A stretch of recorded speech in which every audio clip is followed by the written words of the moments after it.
अनेक वर्षांपूर्वी दूर समुद्रामध्ये एक खूपच सुंदर आयलंड होता, जिथे मोठमोठली झाडं, सुंदर तलाव आणि गोड गोड पाण्याचे झरे होते.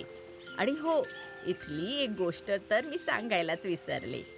इथले दुर्लभ पांढरे दगड, ज्याने विश्वातल्या सगळ्यात सुरेख मूर्त्या बनल्या होत्या.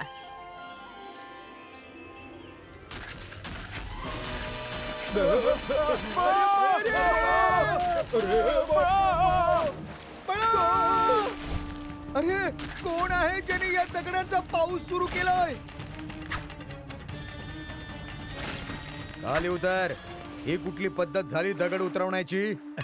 माफ करा भाऊ, थोडा अजून उशीर केला असता तर दगडाच्या वजनानं माझी नाव बुडाली असती, म्हणून सूचना न देता असं करावं लागलं. खूपच विचित्र माणूस आहेस. अरे, कोणाचं डोकं फुटलं असतं म्हणजे? विचित्र मी आहे की तुमच्या बेटाचा नियम? असं कुठे ऐकलंय का की मूर्ती बनवायची खास कला शिकायची असेल तर स्वतःचे दगड स्वतः घेऊन या? मला सांगतायत. आधी तुमचे नियम ठीक करा, मग बोला. येतो मी. हे तर हा बरोबर बोलून गेला. आपल्या देशाच्या नियमातच गडबड आहे. दररोजच्या या दगडाच्या त्रासातून सुटका मिळवायची असेल तर आपल्याला महाराजांशी बोलावंच लागेल. तुम्ही तुमची समस्या सांगा. खरं तर बाब ही आहे महाराज की आपले राजकलाकार अमरसेन यांची मूर्तीची कला इतकी चर्चित आहे की दूर दूरहून लोक इथे त्यांच्याकडून मूर्तिकला शिकायला येत आहेत. पण ही तर आपल्यासाठी गर्वाची बाब आहे. यात समस्या काय आहे? समस्या ही नाही आहे महाराज. समस्या आहे मूर्तिकला शिकण्याची अट. आणि अट अशी आहे की ज्याला ही कला शिकायची आहे त्याला त्याचा दगड स्वतः घेऊन यावा लागेल. आता या अटीमुळे आपल्या किनाऱ्यांवर दगडच दगड उतरत राहतात, ज्यामुळे आम्हाला व्यापार करायला खूप अडचण होते. मंत्री, आपल्या राज्यामध्ये दगडांची कमतरता आहे का? म्हणून कलाकारांकडूनच दगड मागवले जात आहेत? हे काय बोलत आहात महाराज? जिथे सोनं, चांदी, खाणं पिणं कुठल्याच गोष्टीची कमतरता नाहीये, तिथे दगडांची कमतरता कशी असेल महाराज? मग भानगड काय आहे? अमरसेनने काहीतरी विचार करूनच हा नियम बनवला असेल. जर आपण म्हणत असाल तर अमरसेनजींना येण्याचं बोलावणं पाठवण्यात यावं का? नाही, तो राजकारागीर असल्याबरोबरच आमचा मित्रही आहे. म्हणूनच आम्ही स्वतः आमच्या मित्राला भेटायला जाऊ.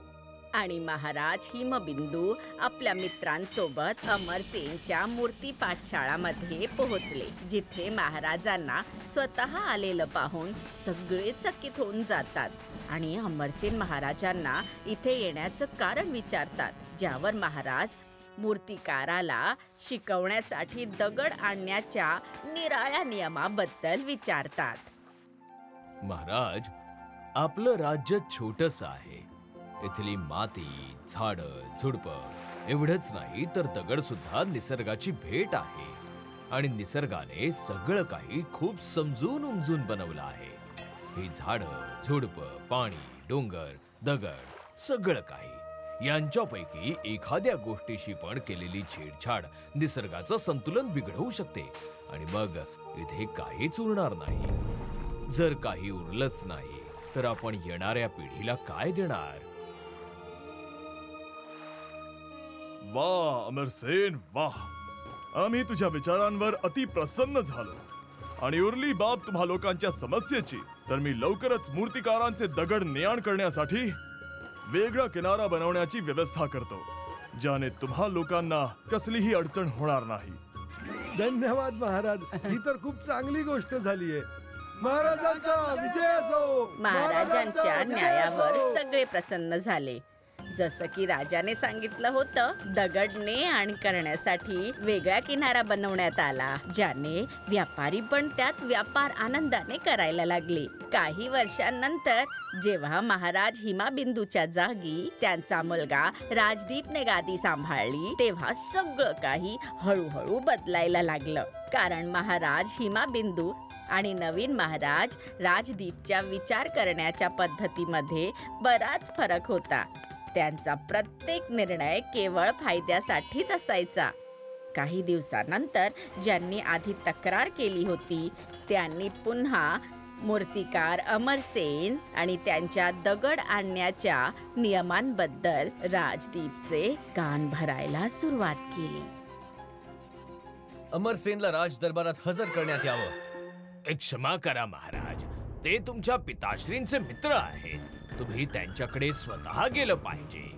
आपले पिताश्री सुद्धा असंच करत होते. तुम्ही हे विसरू नका की पिताश्रींच्या जागी महाराज आता मी आहे.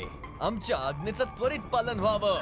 आणि थोड्याच वेळात नवीन महाराजांच्या आदेशावर अमरसेन दरबारात हजर झाले. तुमची मूर्तिकला शिकण्यासाठी कलाकारांनी दगड घेऊन यायच्या नियमाला आम्ही आज आणि आतापासून समाप्त करण्याचा आदेश देतो.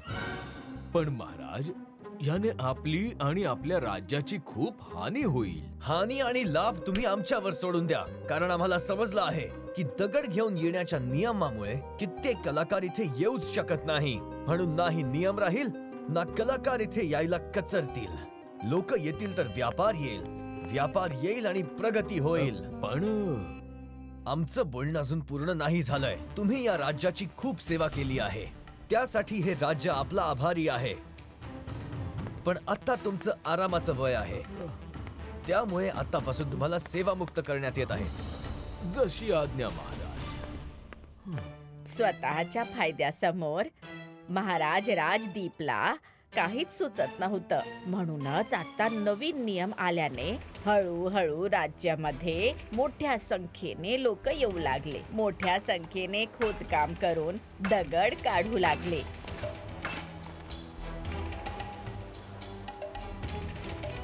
दगड काढल्याने झाडं पडायला लागली. खोदकामाच्या धूळ मातीने पिकं खराब व्हायला लागली. उकाडा वाढायला लागला. दुष्काळ पडायला लागला, ज्याच्यामुळे हळूहळू लोक बेट सोडून जायला लागली. आणि काहीच दिवसांमध्ये बेटावर दगडांच्या मूर्त्यांव्यतिरिक्त अजून काहीच उरलं नाही. आणि जसं की अमरसेनने महाराज हिमाबिंदूला सल्ला दिला होता की जर निसर्गाचं संतुलन बिघडलं तर सगळं काही संपून जाईल, आणि ते आज सत्यात उतरलं. अशा प्रकारे राजाच्या एका चुकीच्या निर्णयाने त्या सुखद बेटाला उजाड बनवून टाकलं आणि आनंदात राहणाऱ्या लोकांना आपलं घर सोडून जायला भाग पाडलं. तिकडे राजाच्या चुकीच्या निर्णयामुळे त्याला त्याचं राज्य सोडून जावं लागलं. इकडे वाटतंय की उप्पी काकाच्या चुकीच्या निर्णयामुळे आपल्याला टेंट सोडून जावं लागेल. उप्पी काका, अम्माने सांगितलं होतं ना की नदीच्या किनाऱ्यावरून दगड बाजूला करू नका. आता बघा, त्यामुळे पाणी टेंट मध्ये घुसतंय. सॉरी अम्मा. अय्यो, आता आपण झोपणार कसे जी? बाबू चिरू, चला.